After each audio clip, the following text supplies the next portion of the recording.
या बातमीचे प्रायोजक आहेत हॉटेल बडेपीर, शाखा number 2, Lakshmi market, Vijapur west, Solapur. विधानसभा निवडणुकीत वापरलेल्या 8000 ईव्हीएम मशीन्स रामवाडी येथील गोदामात सील करून ठेवल्या आहेत। पुढील 45 दिवस या मशीन्स रामवाडी गोदामात राहणार आहेत। मतदान आणि मतमोजणी संदर्भात कोणी तक्रार केल्यास निकाल लागेपर्यंत या मशीन्स सोलापुरातच राहतील, अशी माहिती निवडणूक अधिकाऱ्यांनी दिली। सोलापुरात 11 विधानसभा मतदारसंघाची निवडणूक प्रक्रिया आणि मतमोजणीचे कामकाज या संदर्भात अहवाल पाठवण्याची सूचना निवडणूक आयोगाने केली आहे। त्यामुळे अधिकारी निवडणूक कामकाजाची माहिती संकलित करण्यात व्यस्त आहे। पुढील 3 दिवसात संपूर्ण अहवाल निवडणूक आयोगाकडे पाठवणार आहोत, अशी माहिती उपजिल्हा निवडणूक अधिकारी गणेश निराळे यांनी एका वर्तमानपत्राला दिली आहे। ईव्हीएम वरील मतदानाची आकडेवारी तसेच मतदान झाल्यानंतर पॉलिटिकल बूथ एजंट समक्ष डायरीत लिहिलेली आकडेवारी यात तफावत आढळल्याने शहर मध्य, दक्षिण सोलापूर, करमाळा तसेच माढा विधानसभा मतदारसंघातील संबंधित मतदान केंद्राध्यक्षांची चौकशी करण्याचे आदेश वरिष्ठ अधिकाऱ्यांनी दिल्याचेही समोर आले आहे।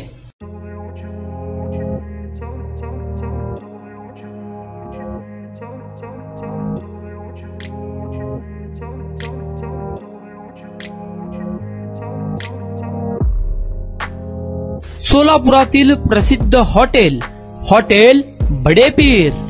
सोलापुरात हॉटेल बडेपीर शाखेच्या यशस्वी वाटचालीनंतर आता आमची दुसरी शाखा लक्ष्मी मार्केट, विजापूर वेस्ट येथे सुरू झाली आहे।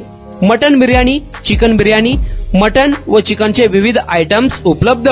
खवय्यांसाठी खास स्पेशल चिकन तंदुरी फक्त 400 रुपये मध्ये, मटन बिर्याणी फॅमिली पॅक 200 रुपये मध्ये, चिकन बिर्याणी फॅमिली पॅक 210 रुपये मध्ये। याशिवाय स्पेशल मटन चाप, इराणी गुलस्तानी, मटन खुर्चन यासोबत विविध डिश उपलब्ध। खास जुम्मा स्पेशल खिचडा, कद्दू खीर, दालचा खाना मिळेल। फॅमिलीसाठी स्वतंत्र जेवणाची व्यवस्था, ग्राहकांसाठी पार्सलची खास सोय। हॉटेल बडेपीर, शाखा number 2, Lakshmi market, Vijapur west, Solapur. Proprietor Mohammed Isaq, 9503050076। Mohammed Sohail, 8149278745।